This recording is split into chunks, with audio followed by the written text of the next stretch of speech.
We have Tim. Hello. Hello, Adam.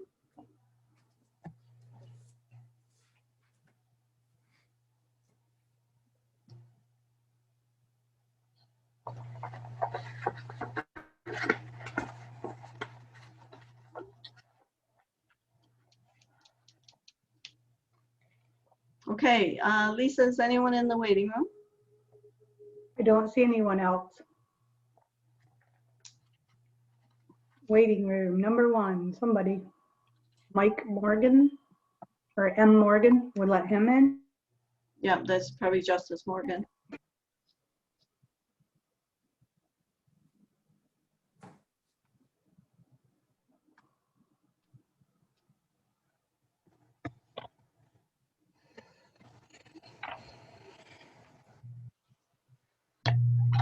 In general, everyone needs to be let in.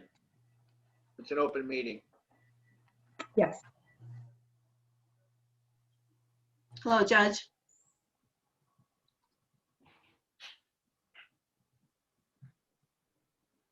Hello, good evening.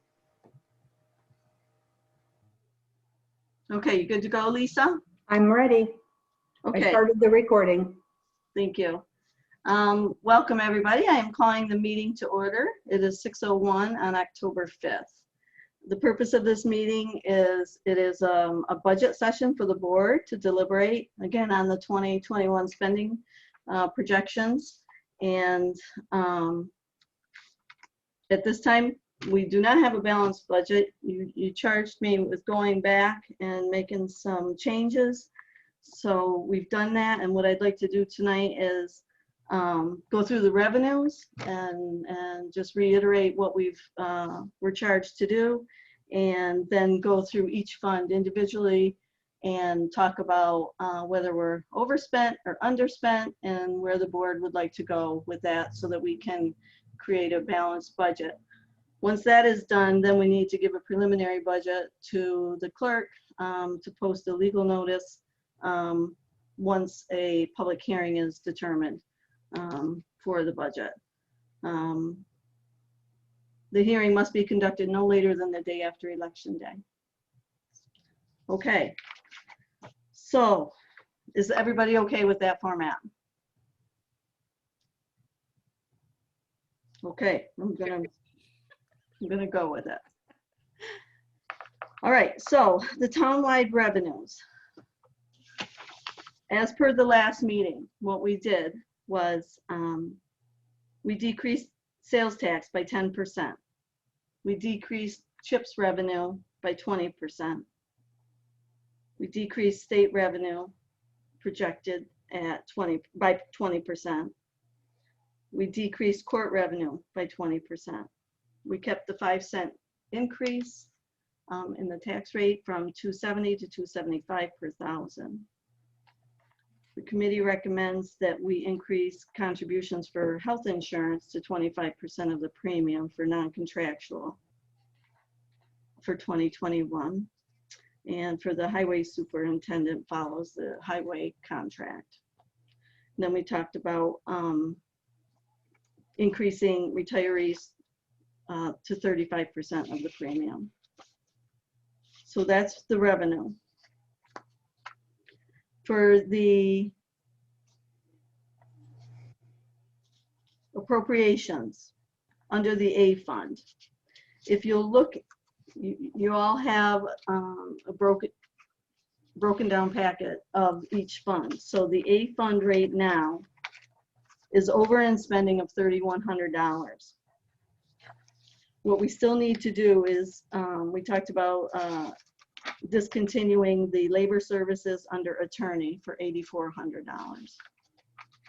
And so if we did that, it would bring down that amount to $5,300. We might want to look at taking out the equipment under transportation administration. I originally put that in anticipation of computers. And then we increased the contractual expense by $1,500 in anticipation of some type of Wi-Fi service down there. We weren't really sure what was going to happen. So I don't know if the board wants to take those out, leave them in, Well, because of what might happen. if you take the labor services out, then you're gonna have an excess of revenue of 5,300, right? Exactly. Yeah. And so we would have to decide where to put that. So do we want to do this fund by fund, or do you want me to go through the whole thing first? Each fund. Whole thing first, then we'll dig Yeah, into we'll the Take it funds. back? Okay. All right, so under the B fund, we are $13,601 under in spending compared to the revenue. And as you recall, the original proposal was for a code assistant. And then I kept the cuts out from the original proposal. So the code assistant position, depending upon which way the board wants to go, can be from anywhere between 7,800 to 8,900. And half of that would be reimbursed through the village, depending upon which framework you would want to go, if you even want to put it in. That's the B general. Mary Ann, can you say that figure again? It's over or under how much? The B fund is under in spending by 13,601. Okay. Okay. Okay.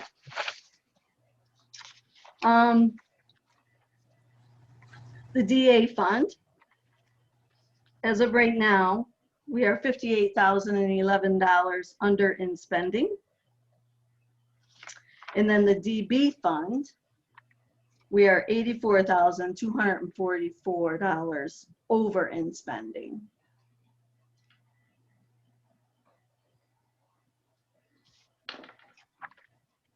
And what we did was we kept in the DA, we kept the equipment at 100,000 because we weren't certain as to which way the board wanted to go as far as that. So we just kept it there for further discussion. Okay. The special fire, we kept it as is, $275,000. There was no directive from the board as to do anything with that. And then the Morley Lighting District, $4,000. So the whole proposed budget right now is we are under in spending about 15,732. But what we really need to do is balance each fund first. We can't go by that figure. We have to do it by fund in order to create a balanced budget. Mary Ann, do these numbers include the potential appointment of the interim highway superintendent They do and not, revised salary? No. no, not at this time.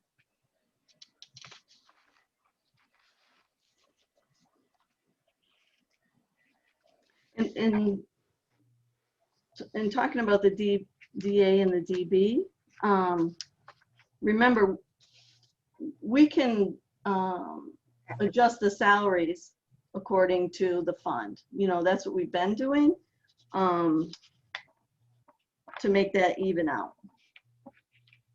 as well. Yeah, that'll make a huge difference, Bob, in the A fund. Definitely. Because that's where that salary is going to have to come out of. So, Yeah, so So that's- realistically, those numbers aren't Aren't realistic, because we know we're going to need to raise the salary. Yeah. Yeah.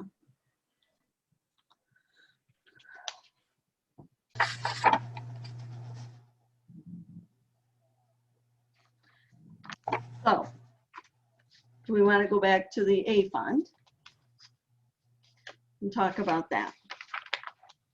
So I think, where you would maybe realize that money would be if you didn't replace Joe.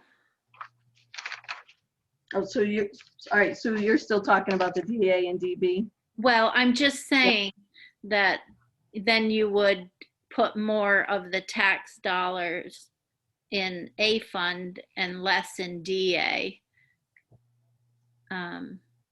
to get that money in A where you'd need it for the superintendent salary.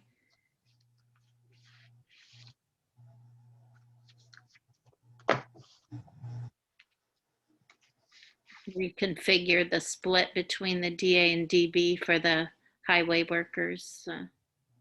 How much more do we think we need for the superintendent position? Probably another 30 30,000? would be safe number. Yeah. Not counting potential benefit changes. Right. So I think before we dive too deep into each fund, we should confirm if we feel like we're still comfortable with our assumptions here in terms of, now that we've seen what they look like in terms of our projected revenues for the sales tax, state aid. We have Justice Morgan here, so maybe he can chime in on our 20% estimate for justice fees. I mean, I guess before we get diving too deep into each fund, I want to just make sure, I mean, these seem like reasonable numbers to me, but if we're seeing as a board that something looks off, we should figure that out now. That's gonna, for me, that's gonna be hard without actually seeing it on paper. This updated budget, proposed budget. We have it on paper, don't we? Bob, you keep chiming in and out. Not with the changes. Yeah, Right. we have all the changes except the 30,000 for the highway superintendent. For that fund, right? Or no? Right, well, we've got the entire budget, we have all the changes in that we talked about last time. Okay, I thought Romer was still in there. That's the one that we had to take out. Okay. I didn't know, I mean, those are the ones you said. They're not Revenue. in there, so I'm not gonna assume I don't know what else is not in there. I think the revenue assumptions that we've made are all in there, correct? The 10% on the sales tax and the 20% Yes, state aid and Yes. justice fees. yes. So that tells us where we are on revenue, if we're comfortable with those assumptions, I'm which I fine. am. That's about Which I all- am. I am too. That's about all we have to go on. I guess if the judge wants to jump in, if you feel like 20% is a reasonable guess, Judge, I know that's a lot of guesswork. It is a lot of guesswork. I mean, there's so many hurdles that the state is throwing at us right now in trying to get revenue. One thing that I relayed to the supervisor was the governor is still not allowing us to suspend licenses when people don't pay fines. So there's no repercussions to get revenue in when we can't suspend a license, you know? Just a simple little thing like that, but it snowballs and it adds up. In that part, I mean, that doesn't make any sense to me whatsoever. We're paying road patrols to be out there ticketing people. We're paying the courts to do all of the paperwork and send out the notices to appear. But there's nothing that can force them to do it. And there's nothing saying that they have to. So they don't show up or they postpone. And as you say, Mike, if they would let you send that notice out that says, this is when you will appear, and if you don't, your license will be suspended. Guess what? They're going to appear. Right, exactly. It makes no sense to me to be operating on 2/3 of a program and leaving the other third of it alone. Well, I mean, we could debate all night whether it makes sense, but that's where we're at. And, Yep. you know, I mean, some people can make a case for you don't hurt people when they're already down. And so deferring this stuff, I think, is a gesture to folks who can't afford to even put food on the table to say, hey, we're trying to, you know, there's no easy answers. But No, maybe our budget's well, too high in that line. We only have $46,000 for 8 months. We have a budget of 112,000. Well, that's the revenue. Yes, that's what I'm talking about. Right. But the cost, if you look at the appropriations, it's 136. I understand, but we're talking about revenue. I just wonder if that revenue is too high at 112.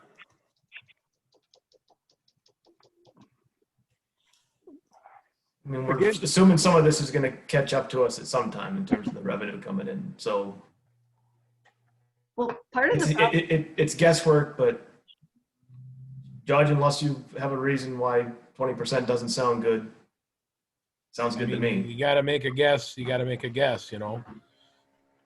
I don't know. I know that even as far as summary proceedings go, they've been extended to the end of the year, to the January 1st. So I would imagine the fines and stuff like that will be too. So there's no way to know, not until things look better. What, John, what's our projection at this rate for overall income on courts? On courts, Yeah, we revenue. have $46,000 for 8 months. So I think we need to use those numbers and prorate the rest of the month, and that's the number we land on and not get ahead of ourselves. If we use 46,231 divided by 8 times 12, that puts us at 69,350. It's a low number, but it could be a very realistic number. Well, but the thing of it is, there was 4 or 5 months the courts was closed. Now, from from July to August, we ended up increasing revenues by 11,000. Now, is it safe? I'd sooner think it'd be safe to assume for September, October, November, December, that those revenues would run more in line with court being open. You're including, you're saying 8 months, but out of those 8 months, there was only 3 months that the court was operating. Well, 4 if you want to count August. So Right. half the time it was closed. But maybe I'm wrong, but like I said, there was an $11,000 increase once they got back going. Right. From July to August. Can we assume that $10,000 or $11,000 a month might continue through the end of the year? And if it does, well, now we're up to 86 rather than 69. I know. I think it's going to continue and even maybe increase. I do. I thought maybe we might get to 90,000 this year. So Possibly. if we're kicking around at $10,000 a month, kind of where we are now, that would leave us at 120 next year. We have 112 in the budget. So I'm comfortable with that as a working number in our budget.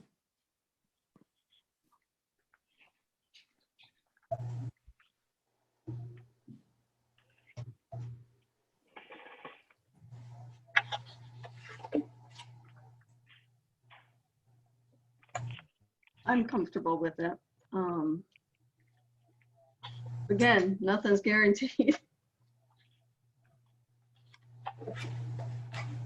What did we do in September, Mike? Do you know? Oh, I just had the checks handed to me this morning. Well, that's funny because I just signed the checks and I don't recall. Okay. I was just curious. Yeah, I want to say it was more than 11. yeah. I It think, was like 15 or 17, something like that yeah. For both of you? for me. For you, just for you, okay.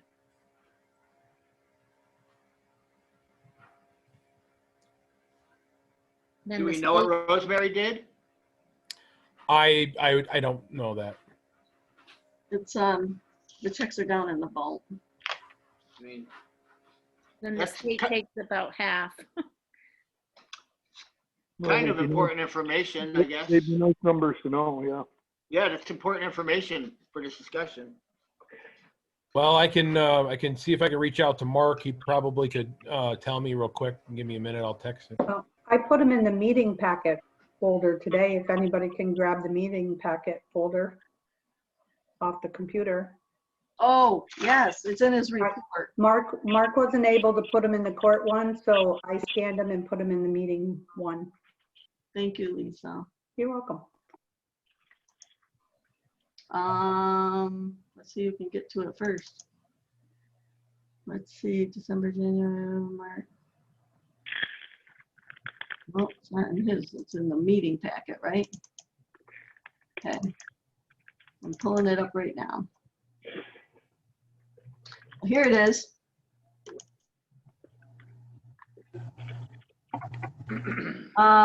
Justice Morgan, 89.75. Justice Phillips, 46.12. I thought it was higher than that. That's gotta be an older But one. this is, isn't this September's? That's 13.5. Yeah, but you're gonna look in October and it should say September on top of the report. You could be looking at September's meeting and looking at August report for that 8,000. Yeah. On the But top, it says October 5th. Well, the report should say September report. And it should at least be even dated October, right? When he signed it. Look at September's.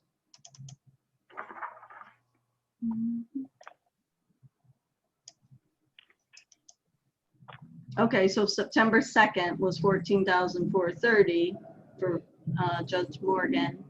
And for Judge Phillips, it was 3102. That's a September 2nd, 2020. And then for this month's meeting,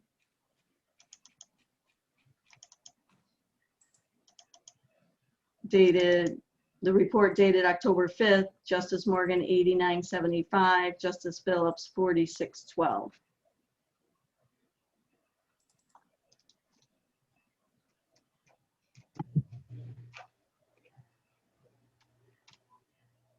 $13,587.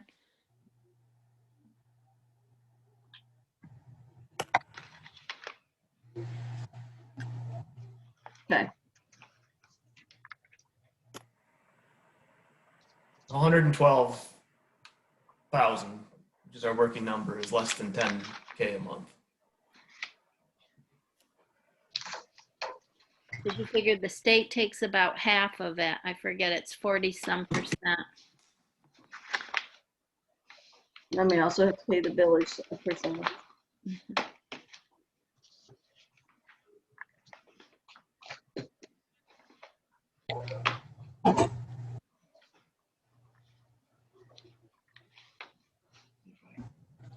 Are we comfortable keeping it at 112?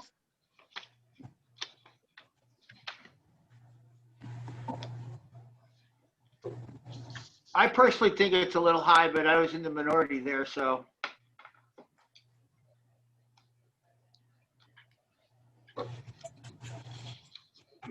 Yeah, because these figures are way lower than what they normally would average. Hopefully, like Tim said, it'll start picking up and we'll get back more to what was normal before.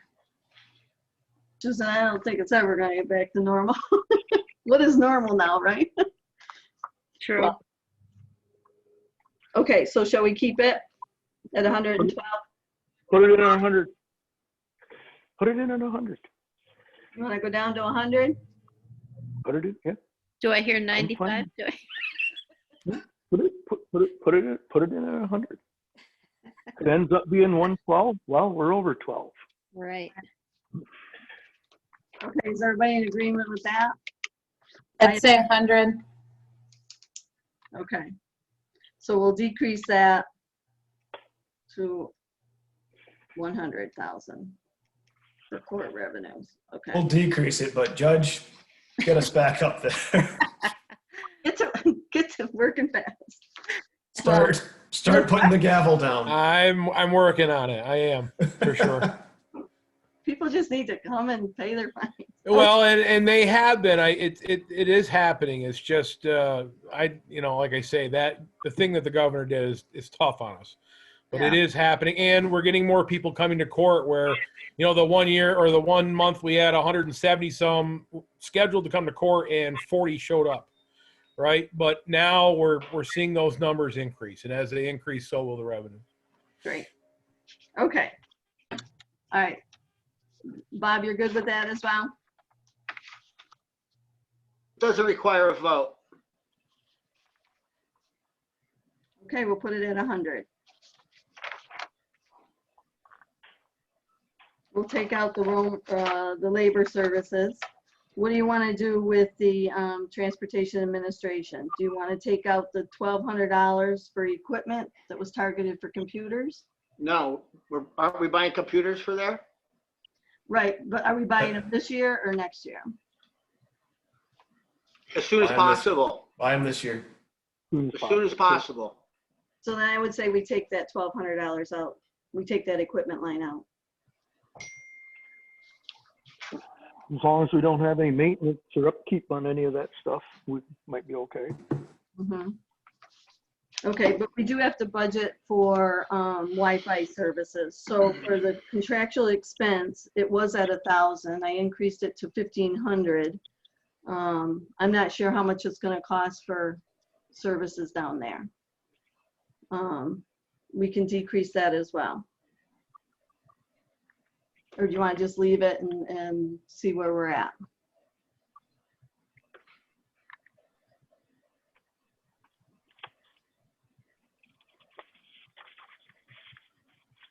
This is Transportation Administration in the A Fund. Leave it. To just chime in on the superintendent's salary, we're saying it's going to be 30,000 more. And then, so the FICA on that increase would be almost 2,300. And then New York State retirement's going to be 11,800. And health insurance at a family plan, that cost of the town is going to be, I don't have the papers with me, so I'm going to say about 25,000.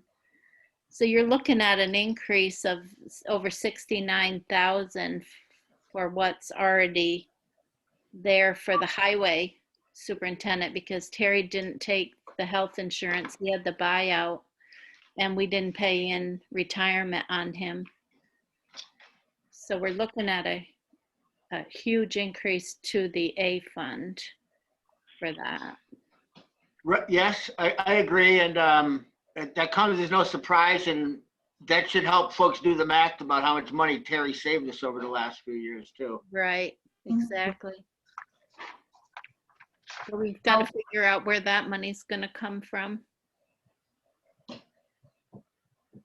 Are we filling the other position in highway that retired just now? Nope, they're on the books until the end of the year. I understand, but for next year's budget. Oh, next year, yes. Cut With any that? luck, with any luck. Are you gonna fill both? If one hopefully this year, one next year. They both got to be budgeted for next year then. Correct. Mhm. So is that other position budgeted at the same amount of money as this year? The other, which other? Whoever's retiring. I don't know the names. Oh, yeah, yeah, sorry. Yeah, we budgeted for it. Assuming the same level as this year, right, Marianne? Maybe a little bit lower. Okay. It depends on the benefit package. But we went the high end.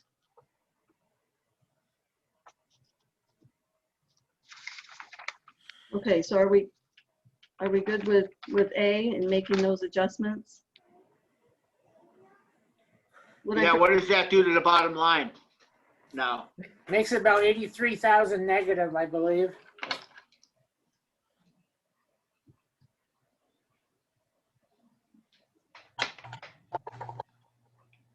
Thank you. The bottom line of what? The A fund or the?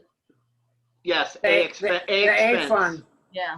We have a $3,100 deficit, less 12,000 of revenue from justice, plus minus 69,000 for highway superintendent expense. Additional.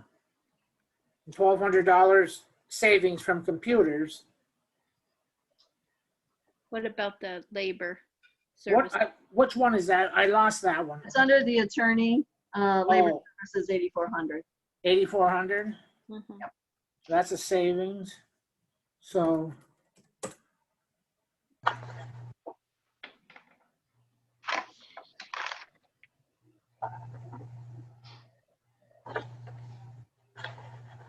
that's $74,500 deficit for the A fund.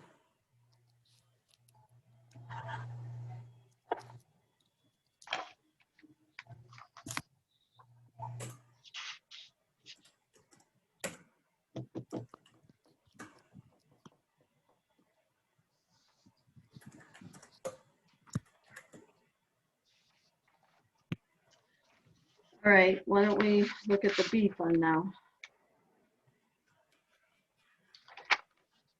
What would the board like to do? We are $13,601 under in spending.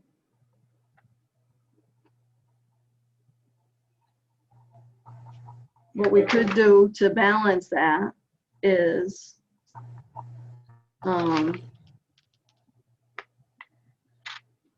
Put in contingency. either that or decrease the revenue by that amount and put it in DB. Yeah. Sure, That's what I'm Sure. thinking. sure, that's fine, that works. That'll bring that 84 down. Right, right.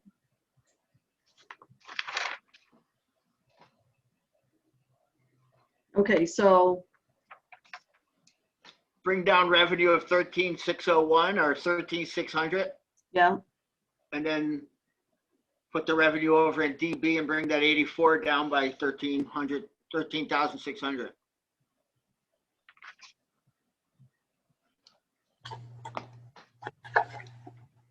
okay. I also failed to mention, this is with no pay increases except contractual obligations. So that will be flatlined. Okay, so is everybody good with B? Except for Mary Curran's. Yes, well, and I think I let the board know that, court requested that Mary's hourly rate go up. And so we put in $15 at 15 hours a week. So we increased the number of hours to 180 hours. Does the board still want to do that?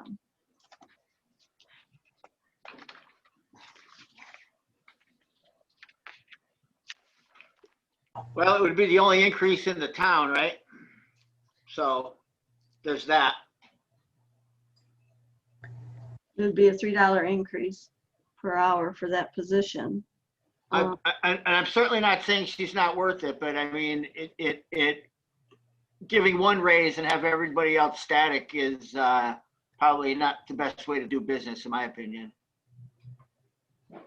If I might chime in just for a minute to let you know that The reason we wanted to go to 15 was because that is the minimum wage that's going to happen at the end of the year.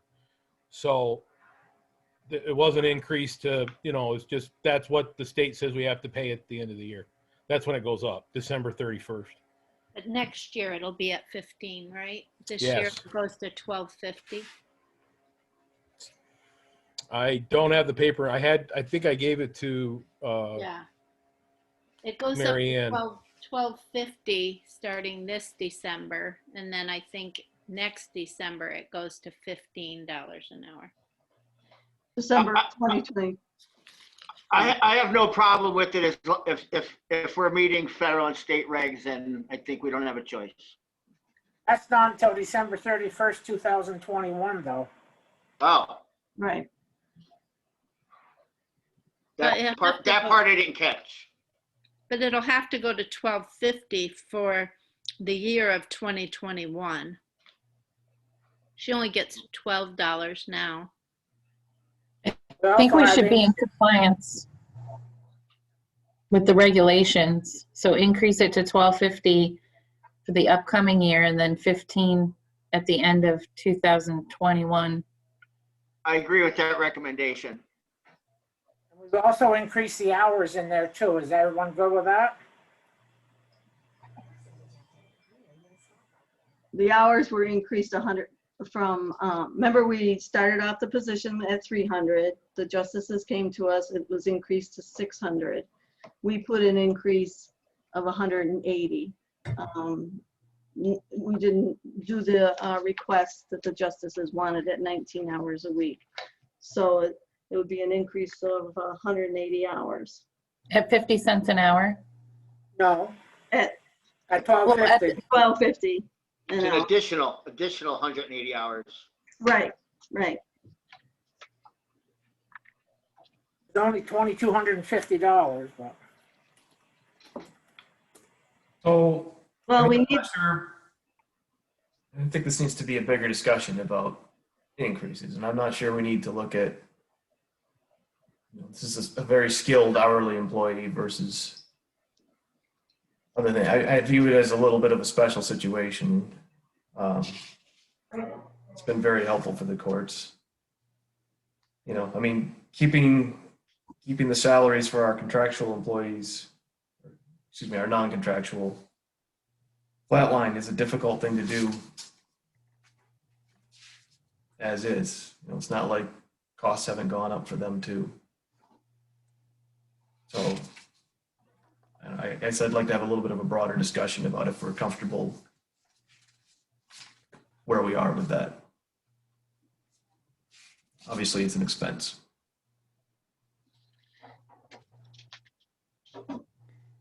Tim, you're saying you're in support of increasing it to 15? I'm talking about a broader discussion of Oh. the salaries of our non-unit employees.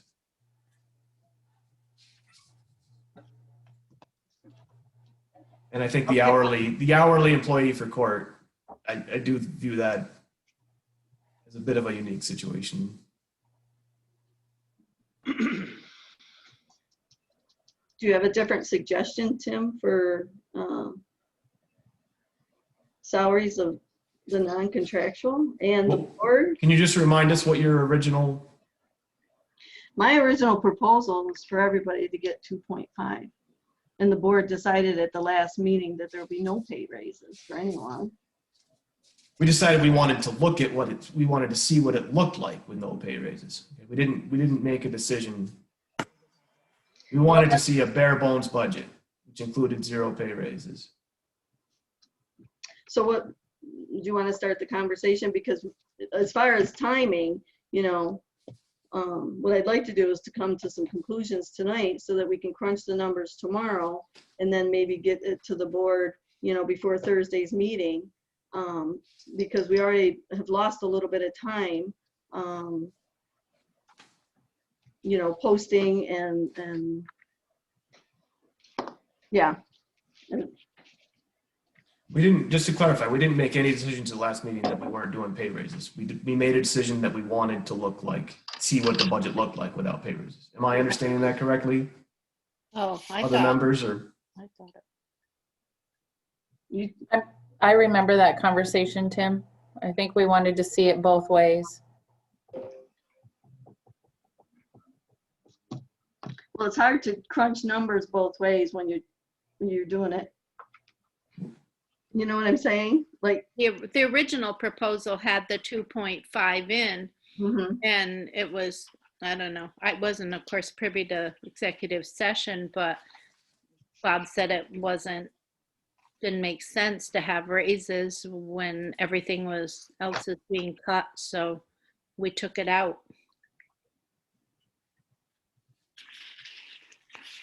So the original proposal was with the 2.5. So if you look back at those, you'll see what the cost was. Yeah, we're able to compare. But what's hard though, we have to remember, every time you change somebody's salary, the benefits change too. So that's a different cost factor as well. I understand it's hard for the budget process, but it's also pretty hard for the employee that's not getting any increase in a time. So I'm willing to go through the exercise. Well, I think given what's going on, a lot of, people should be happy. People have jobs. A lot of people don't have work right now, so.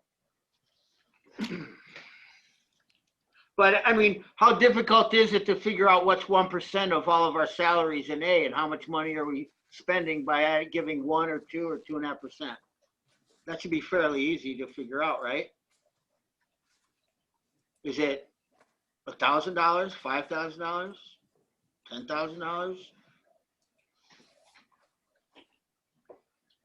We have that schedule of salaries, right, Susan? What's that? We have a schedule with all the salaries on it. Yeah, I don't have any paperwork here at home with me, so. So I got it right. the total wages. Non-contractual.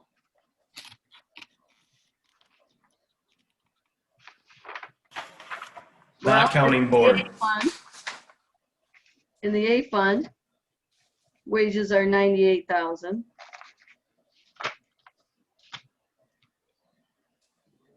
That's just the wage. And then, excuse me, that's the B fund. In the A fund, salaries are 289,611. In the B fund, 98,028. And that's with the 0, right, Marianne? That's what. That's with the 0. Yeah. And then if you look back at our original proposal, that would have the 2.5 in it. Can't we just take these numbers times 1%? That's what I said. Yeah, I think that's the simplest way to come up with a ballpark figure. Oh, if you just want to know what a 1% raise would be. Yeah. Yeah. I mean, that gets to Tim's question, I think. It's about $3,900.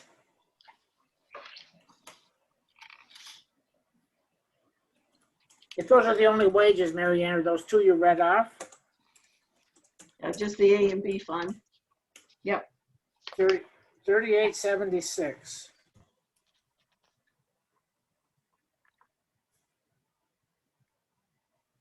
That's without benefits, of course. You gotta add FICA, retirement. Thanks, John.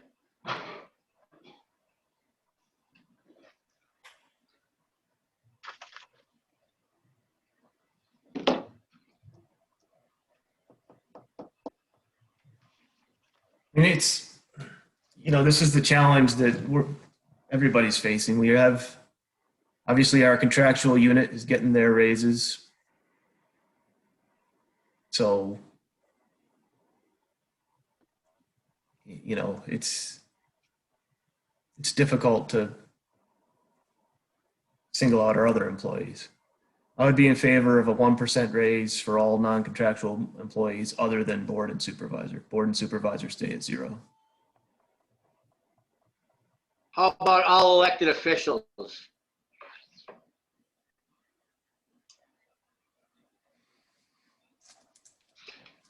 That would include the highway superintendent, the clerk, and the justices as well.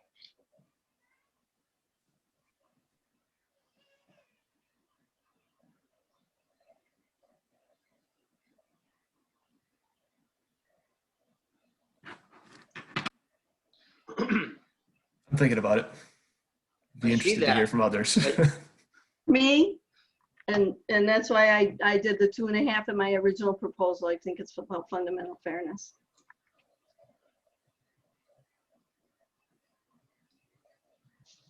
Bob, were you saying include them? I'm talking about Tim proposed, sorry, Karen. Tim proposed everybody but the board. I added, why not all elected officials? Why just the board?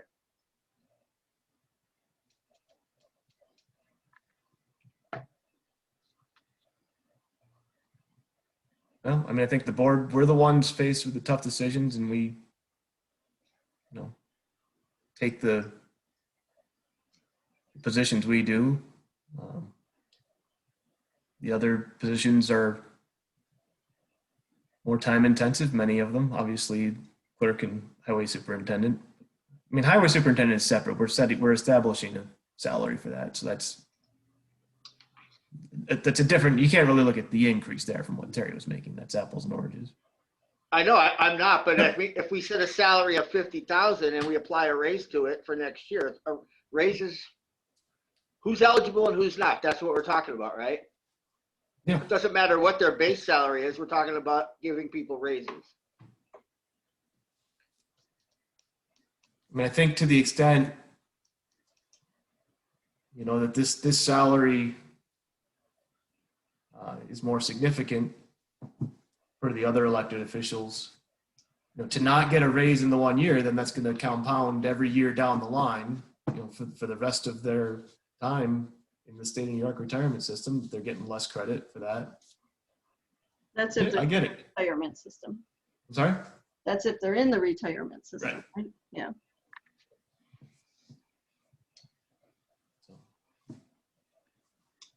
The town clerk position and the highway superintendent have already been deemed full-time positions. Whereas the board and the justices are deemed part-time positions.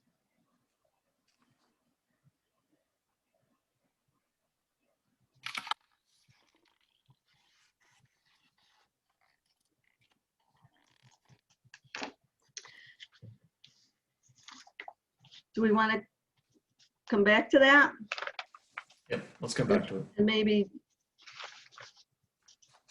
talk about the other funds? And then we'll come back to it.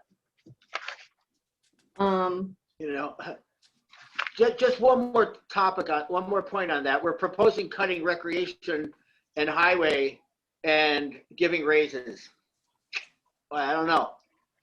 I think we continue to kick infrastructure costs down the road, and yeah, everybody needs to make a living. I get that, but pretty soon we could have shells of buildings with well-paid employees, and then what? And not so great roads, which we already have. So I don't know. And everybody has to absorb this, I feel. And I think if we're just picking and choosing what and who, I don't know. These are new times. Anyway, go ahead. DA or B. all right, B. I think we already decided we're going to put the 13,601 into DB. And we're not making any changes there. Yep. Is that what I heard? That'll be Yes. Yeah, that'll be a wash. Yeah. So Okay. So B0. B, Correct. right. We'll put that into DB, which makes that 70,643 deficit. Yep. okay. DA. And again, and Susan reiterated this, we can adjust where the salaries are going to be applied to.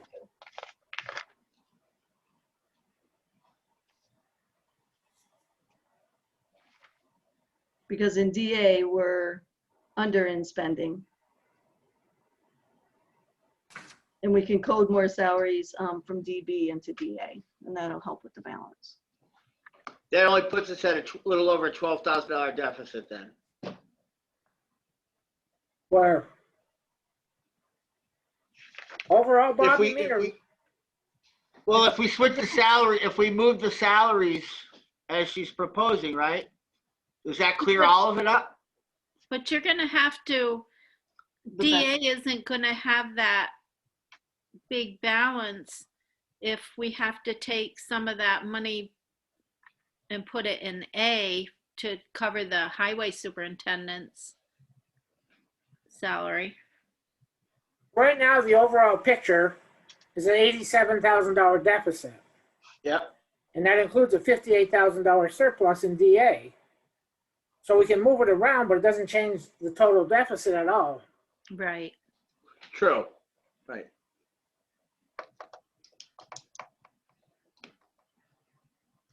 And we talked about the equipment line item too in DA. We kept that at 100,000. The year before it was 75,000. I believe the committee has discussed what the needs are. So I don't know if that would help.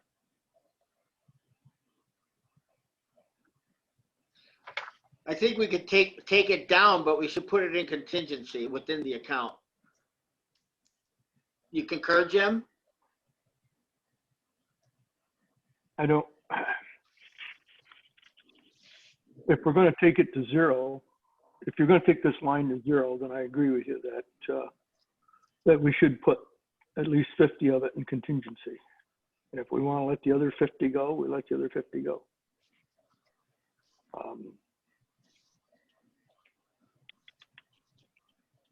And that's the only other area that I see that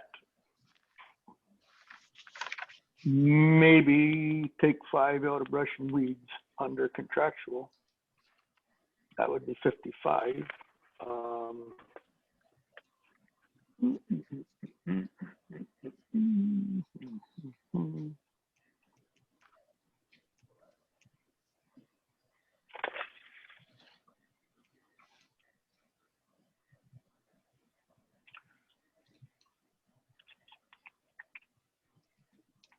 So that brings us down to a $32,000 deficit for the whole total. If we do those two things. It's taking 50 net out of equipment. 50 5 out out of of brush. equipment and 5,000 out of brush and weed. Well, technically, what we would be doing is taking the equipment account under machine repair item 3 down to 0 and putting 50,000 in the contingency in DA. And then if we lose an engine or God knows what, you got expensive equipment and they're expensive to replace or whatever.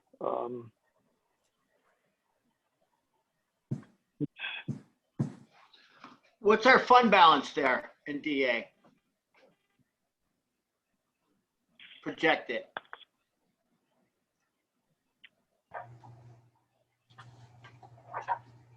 None of this budget did we use unexpended fund balance. I didn't ask that. I said, what is the fund balance? What is the projected fund balance for that account? I'm just curious. Then if we do this and get into a jam, is there money to keep the trucks on the road? I mean, this is where we're at, folks. You know, we're talking about taking serious change away from mandated functions for other stuff. And So right now, in the meeting packet, in DA, the fund balance as of today, in DA is 262,575, and in DB 394,604. If I'm reading this right. And that's as of September. Yeah, I threw out the 50 and 50 on DA for conversational purposes, but until I see us work through the rest of the budget and see what other cuts are being proposed, highway is the last thing I really want to cut. Especially taking the biggest cut, because we're basically saying the biggest cut to any of our departments is going to be highway. Yes, we spend the most there, but it's also our biggest responsibility.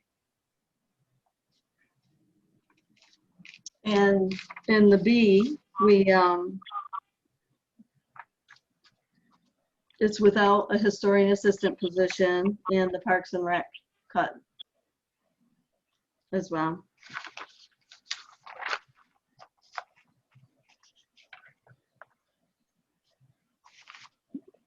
So is that what the board wants to do in DA, is put 50,000 in contingency, bring equipment down to 0, 50,000 into contingency? That's the last thing I heard. What's the advantage of just putting it in contingency instead of leaving it in the equipment line? Then you'd have to do a board resolution. It's more fluid. It's more fluid in case it's needed elsewhere. Yeah, it's this. Right? The equipment's not the only thing we're cutting. I mean, in questionable times, there could be questions in more than just a equipment line.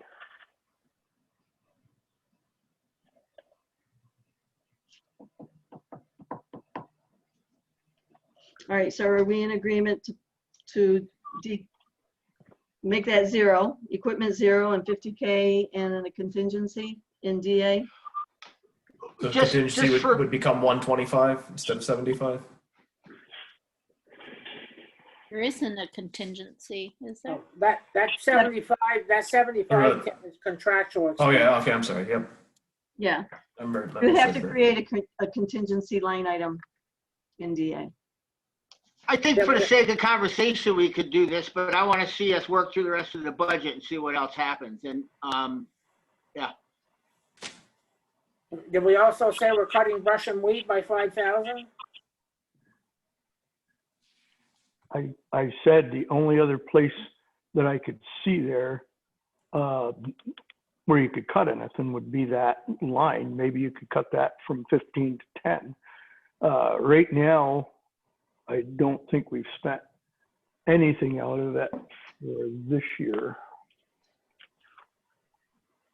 There was some beaver trapping recently, but that's about it. Yeah, we haven't, as through the end of July, we hadn't spent anything. We budgeted 15 for there, and we haven't spent anything out of it. That's why I'm saying that. But, you know, I agree. I agree 100% with Bob. We're not solving our problems by doing it. I mean, you take the things that Terry asked for this year with the tractor loader backhoe. Okay, we've talked them with the highway crew, and they're saying we can survive without that, and maybe we could even go in a different direction there. The other item he asked for was a pickup truck, and we said, well, it really is just a nice thing to have a new highway superintendent driving around with a brand new pickup truck.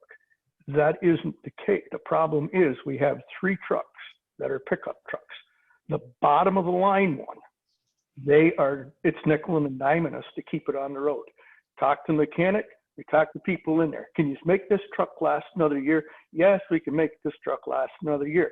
So we go down to 0 on that account, but put 50 in contingency. Well, you know what? Next year we got to buy a truck.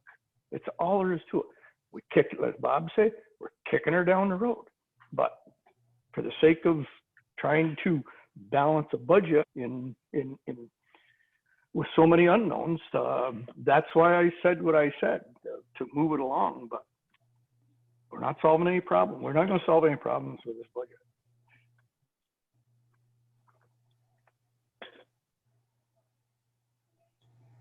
Okay. I'm just going to go back. I want to go back to just B for a second. The initial proposed draft, but proposed budget took 32,000 away from recreation. It didn't seem like the committee blinked an eye at that, and there's been zero discussion. Could that number go down further?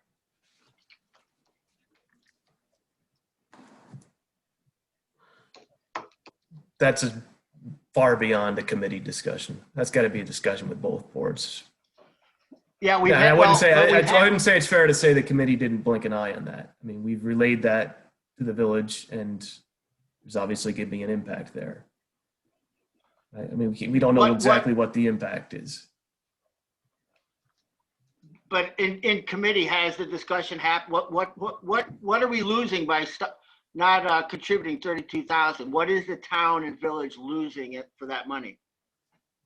We haven't. Where's it going to be made up? We haven't gotten that far into where it would be made up. But I mean, isn't that relevant to our discussion now? I mean, we've had these numbers for a couple of weeks, and there's been no guidance whether that's a good number, a bad number, or there's even more room to cut. Is there more room to cut?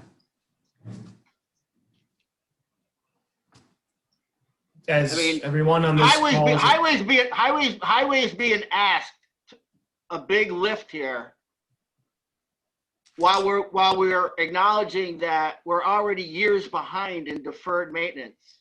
So I'm putting it out there that we're willing to take that back to the highway barn, but we also have to know that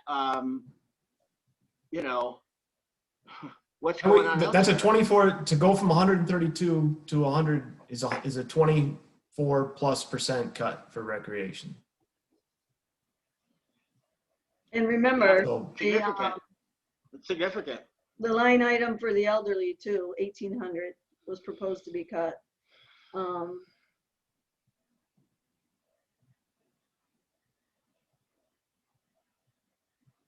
That's not in here. What about the? Remember, we have the pavilion floor that we're paying on. That's an agreement already. So that's the 15.9. And then we have, I think, one more year after that, 1 or 2 more years after that on the pavilion floor. I mean, the recreation committee gets it. That's why, you haven't heard us screaming and yelling and say, oh my goodness, we need to keep it at 132. We get it. To then say you haven't heard screaming and yelling, so let's cut more, I don't think is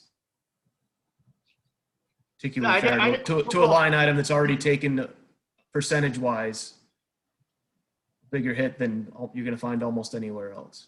I never used the words kicking and screaming. I said blinking of an eye. I've heard zero feedback, honestly, as to what the 32 means, if that was a high number or a low number. I don't want to cut anything. I'm just saying that the highway committee is being asked for a huge lift here on our most crucial department.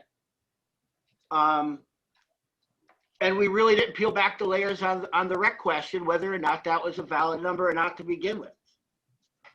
I mean, I don't think we can answer that yet. We're not going to say, Okay. we haven't done a chart that says, okay, if we lose $10,000 of revenue, here's where it comes from. If we lose 20, here's where it comes from. If we lose 30, if we lose 40, if we lose 50, that's beyond the scope of what the committee's had its hands on in recent weeks.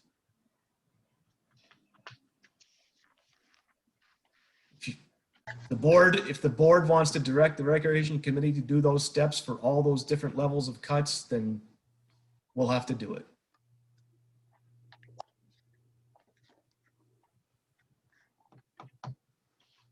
We know what we're going to cut. We'll be paving less roads and putting more money into older equipment, I guess. That's where we're going to make it up, I guess.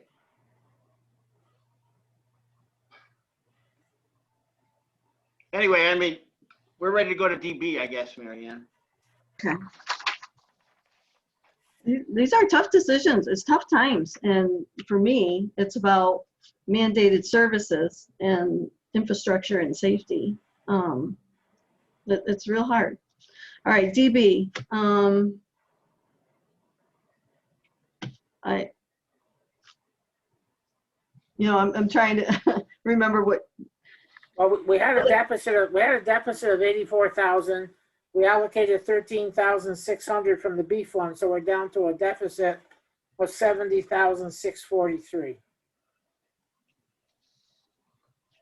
and again, if we move the salaries, that's gonna help. But Salaries and we benefits. can't though, as Susan pointed out, we took that income and she's going to use it to apply to A to make up for the increase in the highway superintendent position. Yeah. Is that right, Susan? Yeah, some of it, but you're still got a huge deficit there. No. DA. You're using all of the extra money in DA to move to A to make up for the highway superintendent. Is that what you said? I said we would need to use Yeah, that. I yeah. don't know the figures. But it exhausts pretty much all of it, right? Yes, I would think so. Well, Yep. not now though, because we had a 58,000 surplus there. We just cut highway 50 grand, so now we have $108,000 surplus. And our deficit in A is only about 74,000. Then put the 50 back in. Let's start that conversation over again. Okay. So put 50 back in equipment? Well, if we're running over 58, why are we cutting it? Try to help some of the other funds with their deficits, I presume.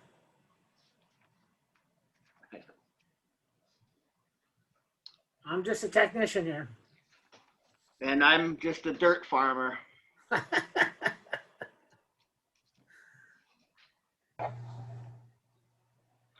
So if we don't cut to 50, we have $63,000 surplus, and we have a $74,000 deficit in A.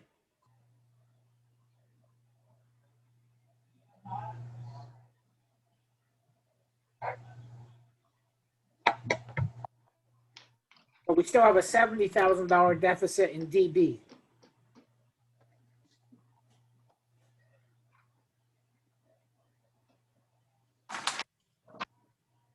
Well, it doesn't take a rocket scientist to figure out where the money's got to come from in DB.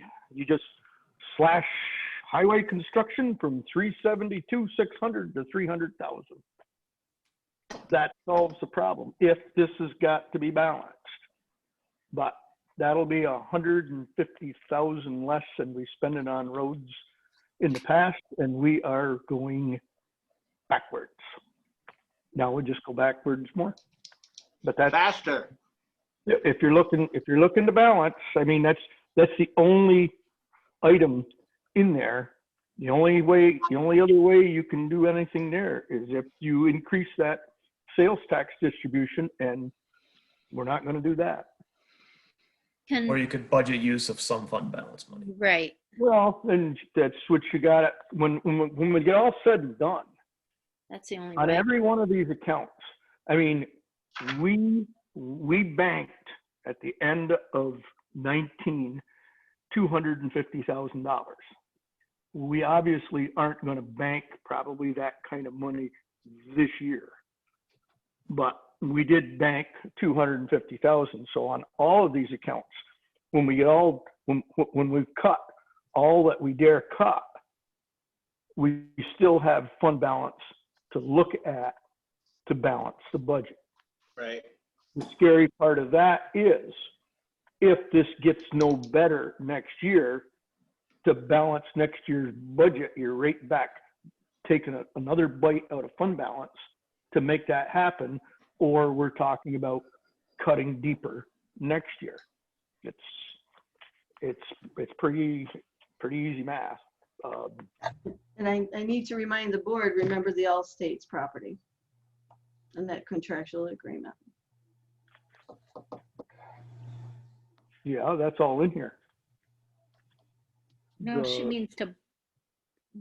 When was the lease? When the agreement is up, I believe.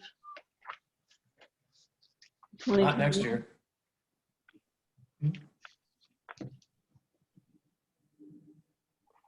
I believe it is. It was a 3-year agreement.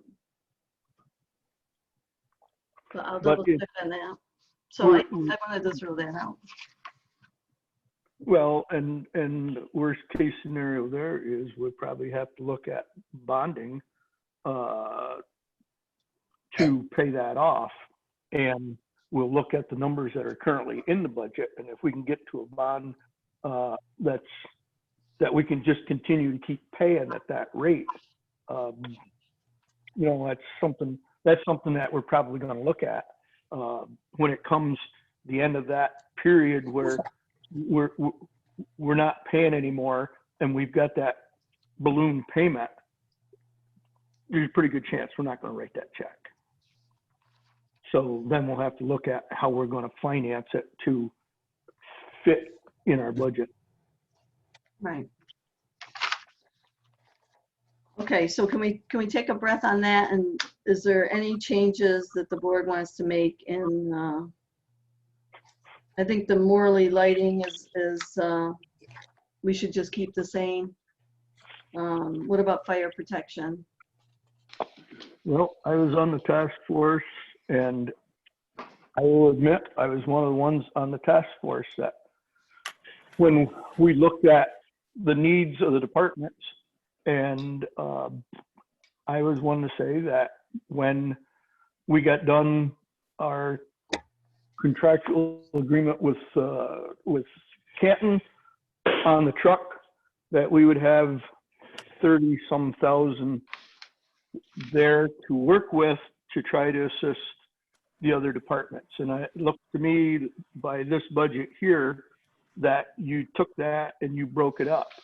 But when I made that statement, it was a different time. And you can call it backpedaling on my part if you want. That's fine. I don't care. But I'm just saying that I didn't anticipate when I said that what was going to happen. That being said, I would propose that we increase Morley, Rensselaer Falls, and Prairies by no more than 5,000. And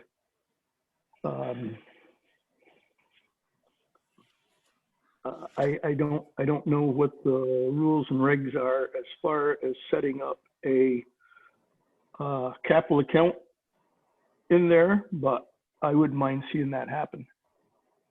And then when we get into an emergency like Morley had with a leaking roof, we don't have to try to figure out where the money's going to come from.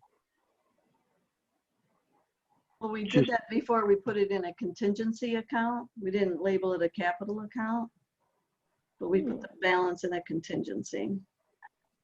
Well, if there's a contingency in that fire account,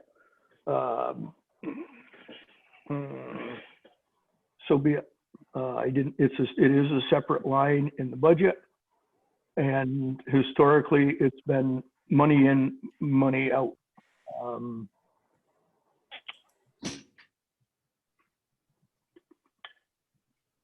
I'm open to anybody else's suggestions with regard to that.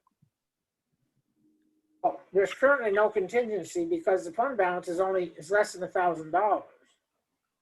No, we had a contingency the year before, for 2019, and we used that up.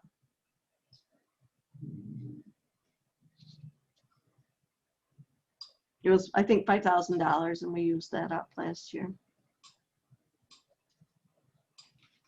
As of right now, there's no contingency fund other than the fund balance, which is $808, right? But what Jim is proposing is only giving $5,000 each to the smaller departments, and then put the balance of that 32 in a contingency. Is that what you said, Jim? Yes. I said I don't know if there's opportunity or whatever, if there's a line that can be created for a capital account, but, or like, as you say, maybe that's not even a good way to phrase it, but my No, feeling, we can create a line item for the balance of it and call it a contingency. That's what we did in 2019.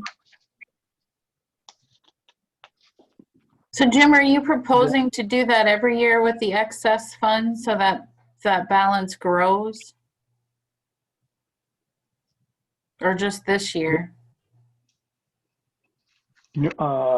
my feeling would be, we give the 5,000 this year, and then we visit it again next year. I mean, that keeps that, and what it does is it keeps the line flat, but it gives us some room on what to do with that other money. And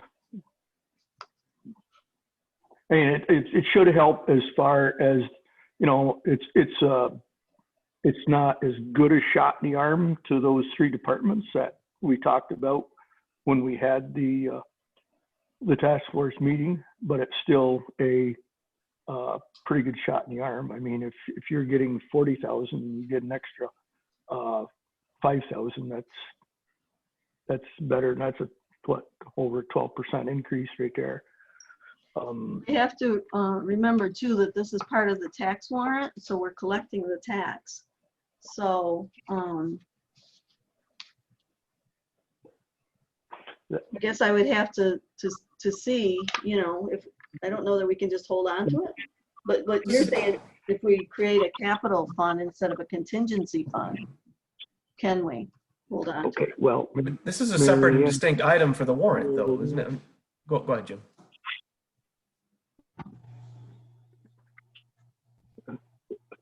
If you, Marianne, if you tell me that this is a warrant and you don't know if we can hold on to that extra 15,000 or not, then explain to me why there's 14,000 in the lighting fund for Morley, because that's the same situation, very same. That's 14,000 taxpayers' money that we're holding on to, that we don't even know how the hell it got there. So if we can't do it, No, point well taken. Point well taken. we're gonna have to figure it out. Point well taken. I think I hear Jim taking responsibility for that lighting money being in. Look at the supervisor on that. Okay, all right, what does the rest of the board want to do? I have no problem with that. That's fine by me. I like Jim's idea. I think it would benefit Morley more than it would benefit Rensselaer Falls and Pirates, because those two departments are in situations where they're more sustainable than Morley. So I'm thinking that account would probably be eaten up by Morley's requests. I'm thinking that the fire departments would prefer the 11,000 upfront now. But being able to request additional funding in times of emergency as a fire department, I think is a good idea. You know, if a truck breaks down or something goes wrong with the building, as Jim says. Well, I'm sorry, Karen. No, I'm done. Yeah, I think those are all good thoughts. I think something to keep in mind, both the Canton Fire Department and the Rensselaer Falls Fire Department are village fire departments. They're also funded by those, and I think, well, Morley's got a district, but Pirates is solely dependent on the town, and so I think having that money for those departments that don't have other sources of revenue is critical. So I don't have a problem making that distinction, especially as we look at other budgets and see how much the villages contribute towards their fire departments. I think the smaller village department does well by us considering. Okay, so right now, for the 2020 budget, the smaller departments get 39,206. So you want us to increase that to 44,206 and then create a contingency line item for the remainder? I Everybody, guess I'm still a little unclear on kind of how, how we expend that contingency. Like, I guess it's when we had the request from Morley for the roof, that didn't come out of special fire. Where did that came out of somewhere else, didn't it? no, it came out of special fire. Yeah, come out of fire. Well, what we could do is have that money sit there, and then at the end of the year, if it's not exhausted, just redistribute it to the 3 smaller departments. Yeah, I mean, there's part of me that wants to make it easy now and not have to deal with.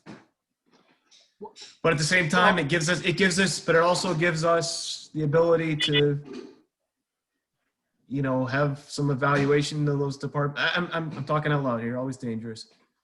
It gives us the ability to evaluate, what the needs and return on investment for that money is in each department. And, rather than just arbitrarily, and essentially it is arbitrarily, just handing the same amount of money to the 3 smaller departments and a larger chunk to Canton. So, well, yeah, I don't disagree, but it is going to create a layer of complication that we don't currently have in justifying or denying requests. So it's gonna put us on the hot seat about how do we justify and by what criteria do we declare an emergency relative to maybe how much money they have sitting in the bank otherwise. So we have no framework for that currently, and so we're proposing something that's a good idea, but I think it might be putting the cart before the horse. Guess you have to write those guidelines before you create that account and make that money available, Bob. And then you have to create the task force or the committee that would distribute or that would approve those requests and distribute those funds before all of this is even in place. Exactly. There's a lot of steps, I think, that would need to support that idea in actual practice. So do we eliminate that headache and pay out the money to the departments and leave it to their own responsibility to take care of emergencies, or do we create this level of responsibility and put a little extra time and effort into creating guidelines and a committee to take care of that? I think if we do what Jim's suggesting, right, we still have the option. On December 31st of next year, we could say, it was complicated, we didn't do it, we're just going to write a check to each department for that remaining money. So doing it this way gives us that flexibility. It is more work. At the same time, it can provide us a little more insight into what's going on in each department. Because again, just looking at this from someone who has been sitting here for 3 years now and still doesn't really understand how we got here, just writing the same amount on a check 3 times, I don't think makes the most sense either. So it gives us some options. I'm good with that. I'd say just make it. You want to just make it $45,000 for each department and then whatever's left. I mean, I also question what the $275,000. This special fire is a separate and distinct warrant item. And we must have some ability. I mean, we could put an increase on there if we wanted to. The 275 hasn't changed in a long time. So, town outside taxpayers have been paying the same amount for fire for a long time. Is it time to consider some small increase there? I don't know, and I don't know how that plays into our tax cap thing, because again, it's a completely separate line item on your tax bill. Well, and another thing to be considered is these departments with 5,000 more are going to get a 12% increase. There's nothing saying, as you mentioned, Tim, we don't have to keep the line at 272. We could, instead of banking that 15,000, let's reduce some more by 15,000. Let's lower the rate. If we haven't discussed whether they're going to override the tax cap or not. So if you save them money here, and you're going to cost them money over here to balance these budgets, the departments are getting increases, substantial increases, and at the same time, the levy's going down to the people. I mean, that's another way we could do it. I mean, I wasn't suggesting decreasing levy. I was thinking of possibly increasing it by a similar amount as to where other, I mean, this line, I think, has been the same for as long as I've been looking at the town budget. Whereas the other tax levy lines have gone up. People are paying increased amounts for everything else, but paying the same amount for fire, which is probably the more important than the highway in terms of. I had John give us the history of this fund, and I think I sent you years worth of how the fire from maybe back to 2002. There were increases along the way. Well, I just want to speak to whether fire is more important than highway. If the fire trucks can't get through plowed roads, the highway is pretty important to the fire department, and I don't think it's fair to say one's more important than the other. I understand that, and I didn't get a chance to finish the sentence. It's more, if your house is on fire, then at that very moment, fire department's more important to you. Sure.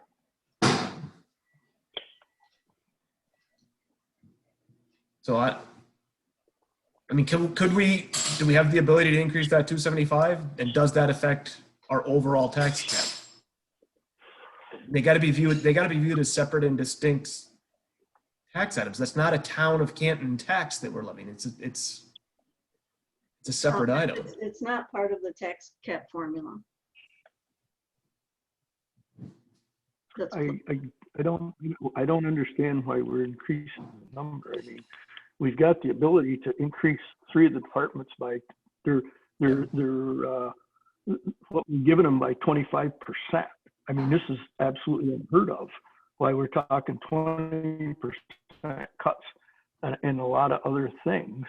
I mean, that's assuming that you're leaving the one department where it's at. And I mean, I don't know. I last year, was that the first year that Canton was held, that we flatlined? Yes.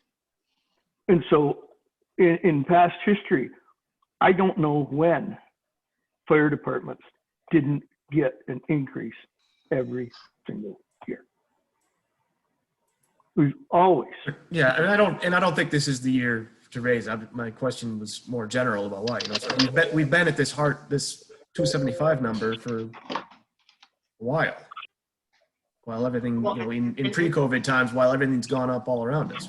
This has stayed at 275. And similarly, we could always choose to fund highway through a tax warrant as well, and make that a line on the tax bill. But that's another conversation for another. A lot of towns do. It's a completely separate line. Yep.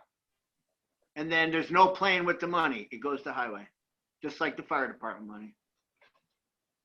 So I'm good with leaving. This is not my question was more general about how that warrant works. This is not the year to raise things. Otherwise, I'm good with the suggestion. I would just say put the smaller departments at a nice round 45 and put the rest in contingency line, and we'll figure out what to do with it. And if we can't figure out what to do with it, they'll all get a check at the end of next year. That'll put about 5,500 and some change into an account. 5,500 and some change times 3. 16.5. So we're going from Jim's given an extra 5,000 to rounding it up to 45,000 each.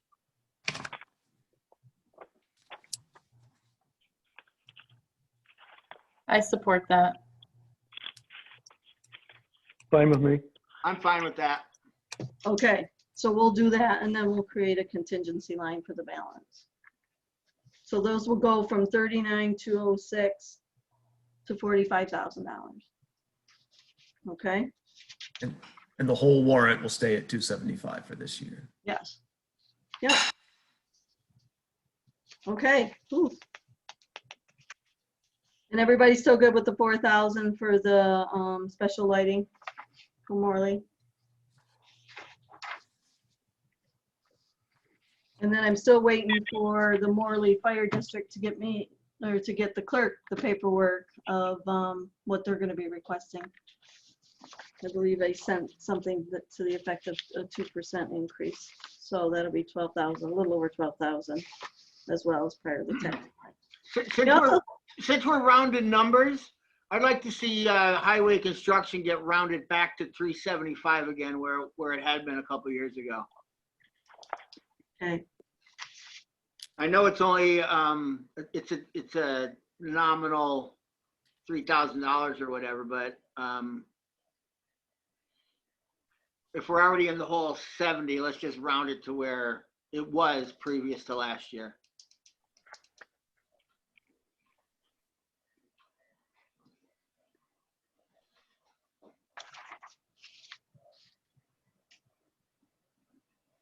That's a $2,400 increase if I'm reading it right. Yep, correct.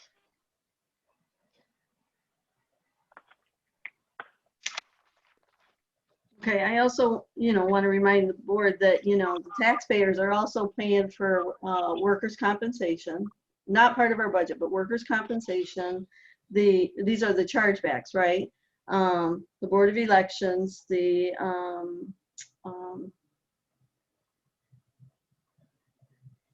college reimbursement, right? Community colleges. And then what am I missing? The Department of Real Property. So those are additional chargebacks that our taxpayers are paying that aren't part of our budget. So, okay. All right. So we're good with fire. We're good with lighting. I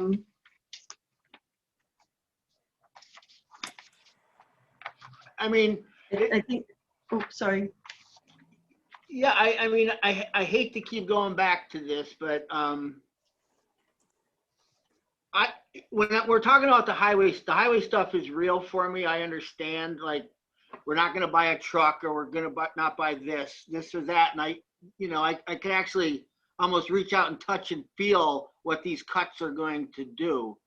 What I don't want to find out is next spring that we're going to be told that, you guys cut 32 from rec, that when the village goes to do their budget, it's also been said around that they're going to make an equal cut. And now we're looking at a total of 64,000.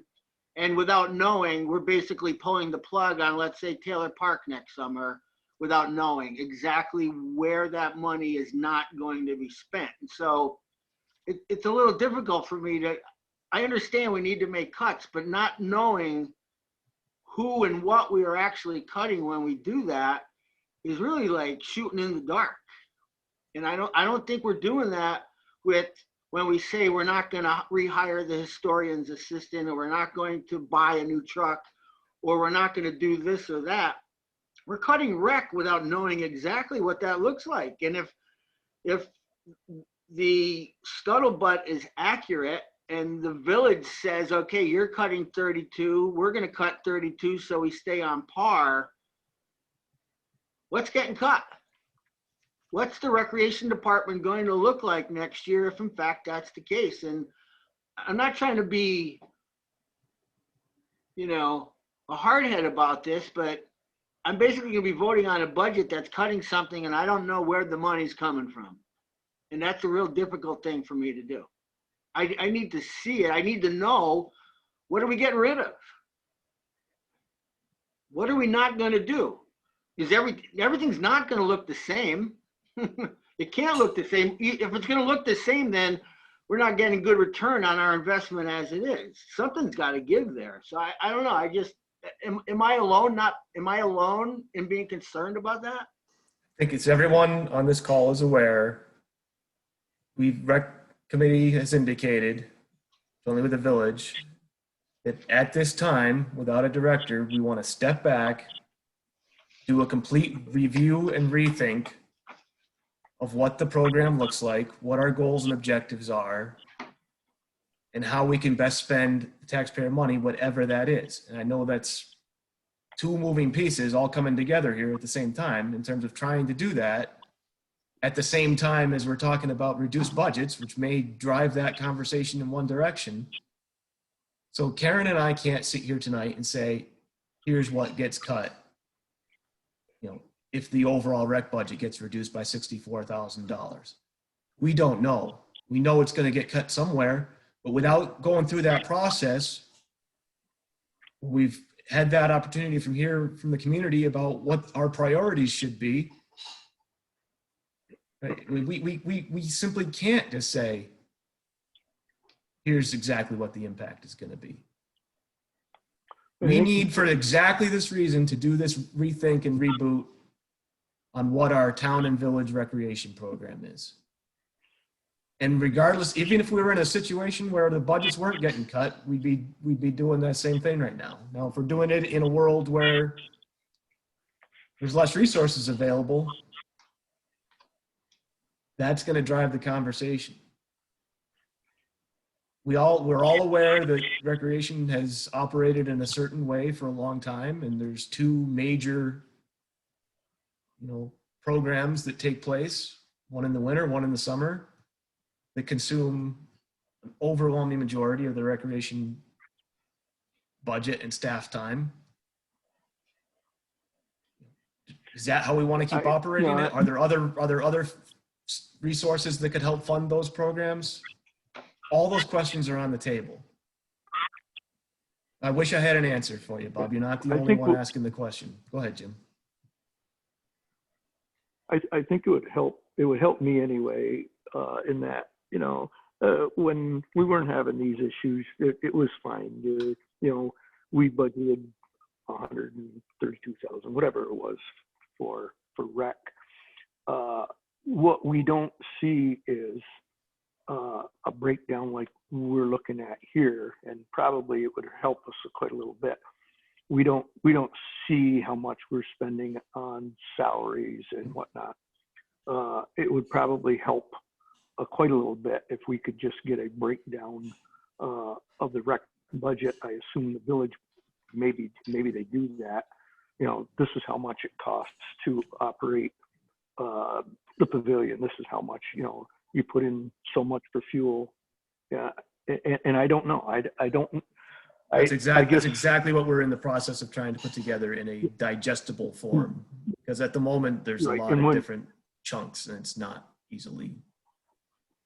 Yeah. So I think it would help us considerably if we could finally see a breakdown by, like I said, by department. Like we look at our budgets and we see where there's the personal services, there's the there's the benefits package, there's different departments, here's the pavilion, here's Taylor Park, here's, other, whatever other items there are out there.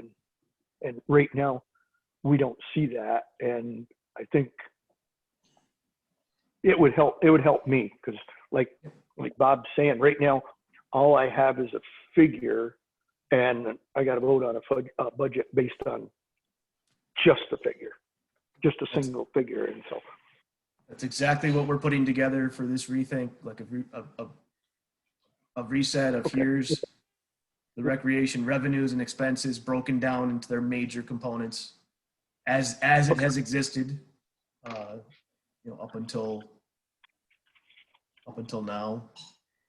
And that would be very helpful for me. And that discussion, I was hoping we'd have something in place for this week. I'm not sure we will, but hopefully real soon after that. So I don't know where it's going to come from if it comes out of there. I can't answer it in light of the fact that we are, I think, quite responsibly taking this chance And we didn't run out, Jim resigned, we didn't run out and say, let's hire a new director. Recreation Committee said, let's hit the pause button here because we need to rethink this. I think that was a responsible thing to do. Part of that means that I can't answer your question, Bob. I wish I Fair could. enough, fair enough. I'm not gonna answer it until we've had a chance to have a much broader discussion far beyond the confines of the Recreation Committee determining what the impact of those cuts might be. It's gonna Sure, be I mean, both fair boards enough. and the community getting into that. Yeah, fair enough. I just felt obligated to express making that difficult decision because it isn't. No, I love the rec department and I love recreation, and it's a very difficult decision to have to do that. And if, you know, it just begs the question. And I know we're trying to I budget. We're trying to understand it's budget in a difficult. vacuum in some ways, and that is very difficult. And the two are vastly intertwined. Right? Our rethink of the recreation program is going to depend on how much money we have, but how much money we need depends on our rethink of the recreation program. So, you know, I wish we had more time for all these pieces to work themselves out together. It's not convenient in terms of our budget cycle. Theoretically, though, I mean, it's not out of the realm of possibility that the committee could be coming back to us in the springtime and saying, you know what, Taylor, we're not going to be in a position to open Taylor Park unless we can come up with that money again. Possibility, right? I just wanted, yeah. Anything's possible. I haven't been in the business of predicting where we're going to be Sure. 6 months from now for a long time. But I mean, we're in the business of predicting the next year. But do we need to rethink, you know, our revenue sources? Yeah. Pavilion is an expensive building to run, but you know, it brings in nearly $100,000 a year or more revenue. A lot of that gets offset. So this is exactly all the stuff that we're in the process of getting together and rethink. And it's going to be it's not going to be up to Karen and I and Carol and Beth to say, here's where $64,000 comes out of the rec program, if that's where it lands. I'm not taking the hit on that one by myself. I don't think Karen's going to be that anxious to do it either. No. I think after our last meeting, we wanted to have a joint village town board meeting to discuss these kinds of things, and it just didn't happen. You know, it went back to committee for recommendation for opening the pavilion. It's going to happen. We're just still not look- quite ready for it yet. Yeah, I still believe we need to have, according to our law, we're supposed to be having joint village and town board meetings to discuss recreation. So we'll get there. Tim and Karen, I mean, I totally get where you guys are. I wanted to just have the conversation we just had. I had no illusion that there's any magical answers to any of this, but when we're going to be voting on cutting 25% of a department's budget, I think we need to at least give it some attention, and I appreciate that. Thank you. Okay. We want to circle back to raises. That's what I have on my list. Can you remind us, Marianne, what the contractual raise will be from 2020 to 2021? No. You mean the total increase? The percentage. 2.5%, isn't it? Yeah. Well, no, we originally proposed 2.5%. No, I thought he said contractuals. Contractual raises. 2.5. Oh, I'm you mean contractual of the highway department? Yes, Well, again, those are fixed rates. I understand that.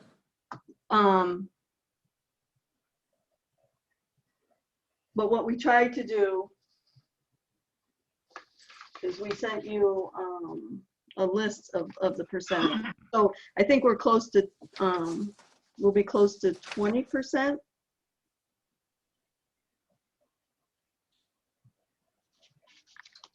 Let me see. Without actually getting in the weeds of it. I apologize. For 2020, it was 2.25. For 2021, it's 2.5% increase for the highway. And those are hourly rates. Does not include the overtime. For me, like any previous commitments, we're committed to that contract. Would we be negotiating that same contract today, given what we know? Probably not, but we are committed to it. Given the fact that we're making such serious cuts across the board, and I'm not in favor of any raises. I'm not going to block the budget, but I'm not in favor of any raises this year for non-contractual people, elected or otherwise. I think we still need to take care of our people though, and at 1%, it's you know, at 1% of their salary, it's not a lot.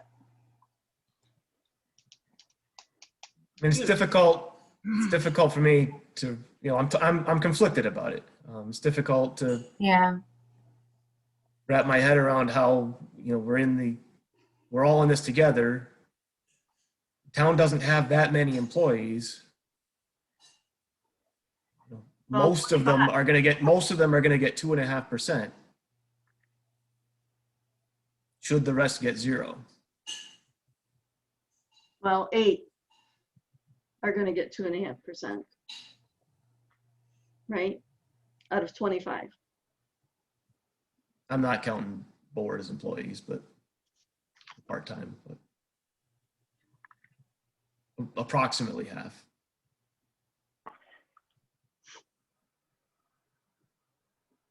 I think it's, you know, I mean, we're not at 2.5%, we can't do, but you look at the, you know, the impact is relatively small in terms of the dollar amount on the number of people affected by this. You know, I stand by kind of where I started on this, that I'm in favor of 1% for all non-contractual employees, elected or otherwise, except board and supervisor. It should stay at 0. And that sets the tone for future years as we get into this.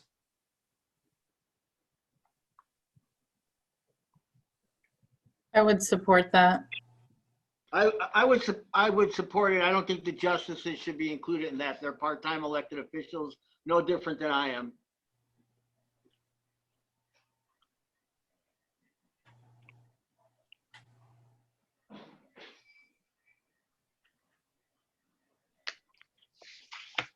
So if I could recap what I'm hearing, a 1%, and I'm putting this all together, a 1% for everyone except the board, supervisor, and justices. Is that what you're? That was just my opinion. That wasn't the overriding consensus. No, I'm just trying to framework all this.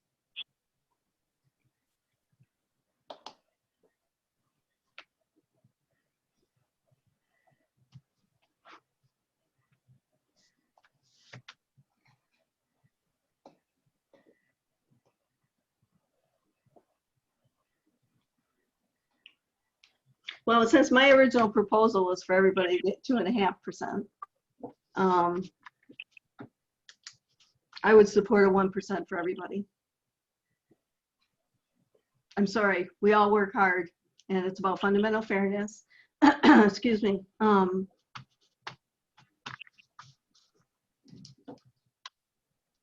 we all put in a lot of hours in. You know, I'm proud of everybody that works for the town of Canton, and the above and beyond, and the dedication, and the commitment. And, you know, the board don't make a lot of money, but the number of hours that are put in on conducting town business is phenomenal. And, you know, I'm in here pretty much full time too. So to me, it's about fundamental fairness for everybody. So my position is everybody gets a 1%.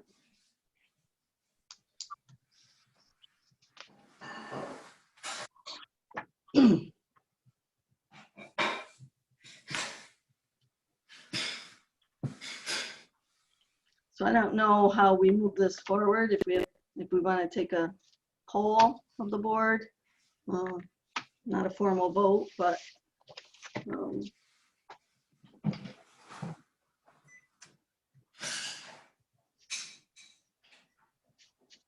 I'm still where I am. I'm not in favor of any increase for board. It's got to start. There may be tough times further down the line, and you know, I get that. I mean, we've all worked hard, but we need to set some markers down here. So I would, yeah, and we're part-time. I get that the justices are part-time too, but they're on call 24/7 and here at all hours. I understand, but I don't, my phone hasn't run at 1 o'clock in the morning for something that's caused me to have to. You also don't get paid $28,000. Tim? We're not talking about people on equal pay scales. We're talking about part-time elected officials. It doesn't matter. I mean, their pay is commensurate with what their job description is. I mean, and so I guess so is ours. But I mean, I don't know. It's like we got to draw the line somewhere. So you're basically going to circle a wagon around us and then say everybody else is in a different camp. That doesn't sound like we're all in it together. So if we're going to draw a line, I think that the line should be drawn between employees, full-time elected, and part-time elected, and we're all 7 of us are part-time elected officials. I mean, otherwise we're just, yeah. People can choose to not accept a raise, I guess. And I'm not saying I'm advocating one for myself. I'm fine. I don't want one, but I don't see why we're differentiating the other part-time elected officials from us. I don't get it. That's fine. I can do that. I will gladly decline my $54. I think Mike wanted to speak. I didn't know if I was able to or not. I know this is a board discussion. But I just wanted to say that, looking at a 1%, I would gladly take a 0 and give up a 1% as long as you guys took care of my clerks. I would care much more that they get taken care of before I do. thank you, Mike. So I appreciate, Tim, I appreciate what you said, and I understand, Bob, what you're saying as well. But in my position, my clerks come first because they do a majority of the work at the court.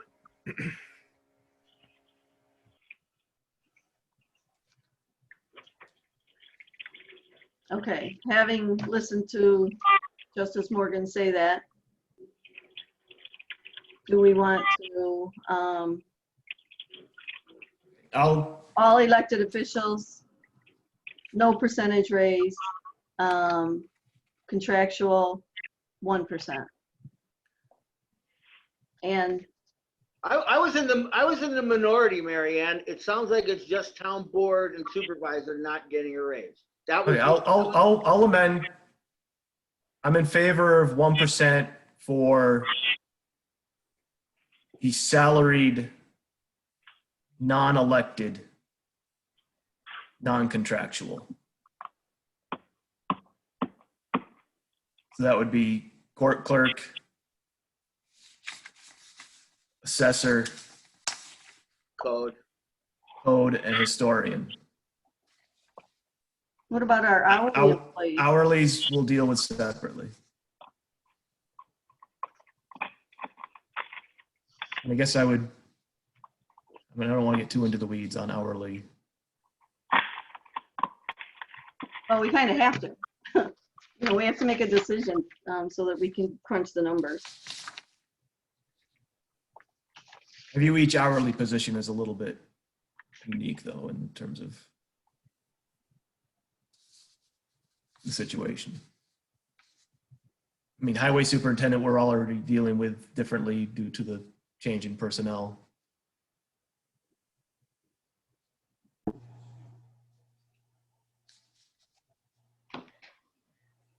but we have 2 constables, right?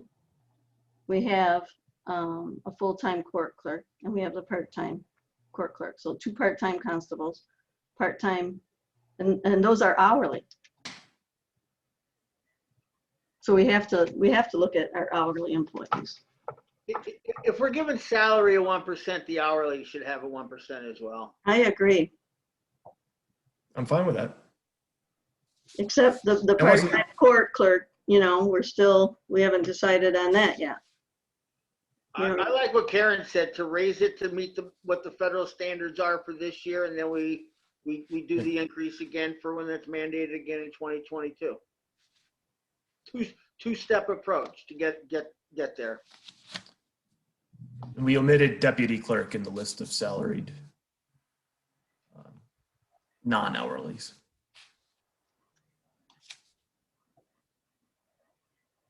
So 1% for everybody except The 7. 7 people. Yeah. That's what I'm hearing, Yep, that's what I offered. right? I support that. I support that. 1% for everybody except 7 elected officials. Part-time elected officials. I'm sorry, Bob? I said the 7 part-time elected officials. Mhm.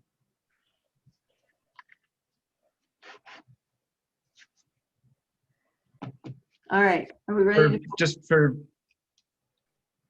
to clarify for town clerk, then the increase would apply only to the town clerk line, not to tax collector and vital statistics line.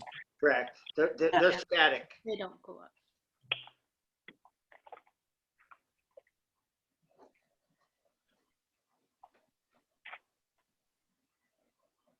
I'm good with that. Jim? Yes, I'm good with that. Okay, so John and Susan, I wrote down my notes. I hope you did too. So, okay, I did. all right, good. So, Thank you, Justice Morgan. yes, thank you. Thank you, guys.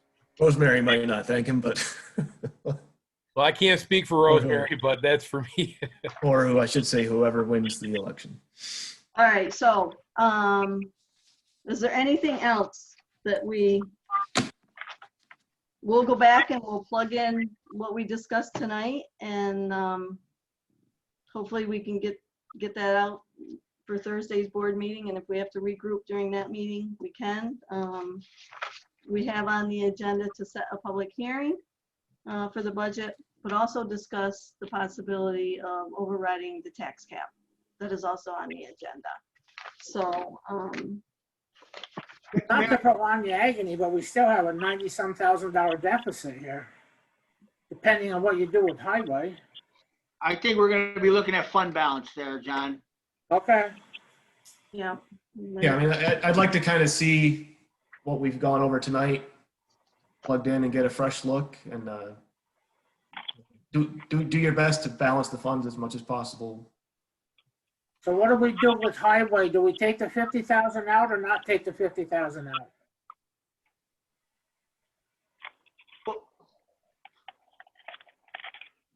So we said to take it out.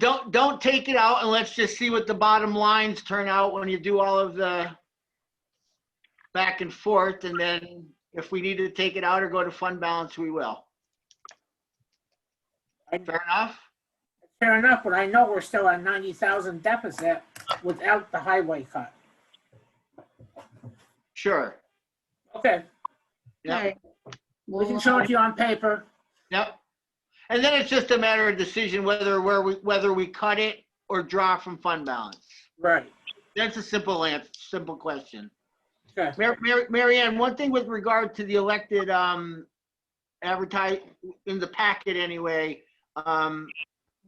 in thinking about 2021, we probably should take Rosemary's name out of it and just leave that to be determined, and don't list it by name just yet.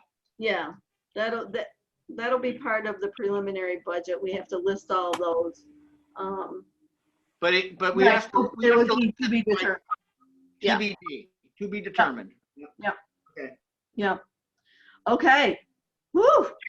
All right. I think we, But going back to that, why do we list the person's name anyway? We don't isn't it the supervisor for advertising purposes? It's the position that's being paid. So wouldn't it be highway superintendent? This is a salary. Town clerk, this is a salary. Councilman, this is a salary times 4. You know, or just right. I think we just list the positions. so if you just list the position, you don't get into that into when you're in an elected year. You don't have to. I think for advertising purposes, you advertise this is what this position is going to be paid. And that's part of the public announcement. But in your packet, I did map it out by name, but we can, yeah. But what we advertise is just the list. With that said, though, Jim, in the past, when that was the case, it was very hard to determine who was actually in those positions. And if you recall, it created quite the storm. Yeah, but the fact of the matter is, you know, we can advertise that for any of those positions, and you could advertise with my name on it. It says I'm going to be there next year, but a lot of things could happen between now and the end of the year. So it belongs. So now that position belongs to a separate, different person, but the salary remains the same for an elected town councilman. I think that works when you're only holding one position, but I think if you were to be naming yourself second or a third position, that could get a little squirrely. So I think the reason why Mary Ann adopted that in the beginning was so there was more transparency. Actually, the comptroller's recommendation is to list every single person. Yeah, I honestly. But for the legal notice, and Lisa, can you just verify this? For the legal notice, I think we just send the position title. But when we're, you know, deliberating, it's all part of, is that true, Lisa? For I think that's correct. Yeah. But But, you know, there was some recommendation from the comptroller 3 or a little over 3 years ago to list people's names for their positions. I guess I'm quite confused by that because I'm up for election next year. So next year's budget, you're going to put in Jim Smith. If I get defeated in the election next year, so that's saying that you're going to pay Jim Smith $50-some hundred in 2020 or 2022, even if I ain't there. Well, I think that when it goes to the newspaper, we can just say supervisor, town clerk, highway superintendent. But for budgeted purposes, I know it was recommended by the comptroller to use names when we were looking at different positions in the supervisor's office and what their titles were. Okay, so maybe you could just coming from memory back then. So maybe okay. Go ahead. I can understand that if you're working on a budget that this is the person in there, but Yeah. I think And what their title is. I think we would be wrong in advertising a person's name to the public that this person in 2021 is going to receive this amount of money when that person might not even be there. That makes sense. right. Yeah. Maybe we can just clarify on the sheet that here is the position, here is the funding for the position in 2021, and here is the person who holds it currently in 2020, with no guarantee that that person Is going to will be the said holder of that position in 2021. Okay, So, we'll work just it a out. point of clarity on that. Yeah. All right. Anything else? It is 8:04. We got a lot done. Thank you, everybody. Appreciate it. We'll crunch the numbers between Susan, John, and I, and hopefully we can do a real quick turnaround with this. And would the board want to look at it again Thursday night as an add-on? Or, If it's ready. okay. Yeah, I mean, I'd like to see kind of where we are on the bottom lines. I think we could probably get that done, John. Oh, can't hear you. We can get it done by Wednesday for sure. Okay. Okay. Assuming you get the numbers to us. Yep. Oh, we're gonna be doing this first thing in the morning. Not it tonight. All right. Thank you, everybody. Justice Morgan, thank you for joining us. Heidi, hello, and thank you. Susan, thank you. And everybody. So I need a motion to adjourn. Motion to adjourn. Motion by Bob Washoe. I need a second. Second. Second by Karen Blackburn. All in favor, say aye. I Aye. All right. Good night, everybody. Thank you. Aye. And